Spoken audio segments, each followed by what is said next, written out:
Dar și pentru forțele de ordine nici o zi nu va fi fără proteste. Cele 5 confederații sindicale au decis să iasă în stradă începând de mâine. 3.000 de bugetari și pensionari sunt așteptați la Palatul Parlamentului. Care este calendarul protestelor știe Mihuț Năstăsache. Bun găsit, Mihuț, te ascultăm.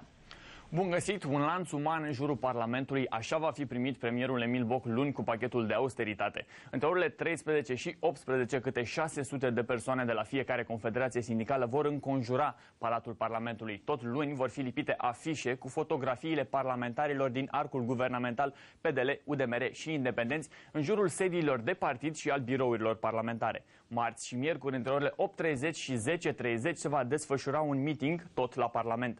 La căile de acces în Senat și Camera Deputaților sunt așteptate minimum 300 de persoane în fiecare din cele 2 zile. Joi și vineri protestele se mută mai mult în teritoriu. Va fi câte o pichetare la nivelul fiecărui județ la birourile parlamentare și la sediile partidelor parlamentare. Ziua cea mai agitată se anunță a fi însă cea de marți, 15 iunie, între orele 9 și 16. Atunci un lanț uman în jurul Parlamentului va fi format și atunci sunt așteptate cel puțin 4.000 de persoane. Mulțumim, Mihuț.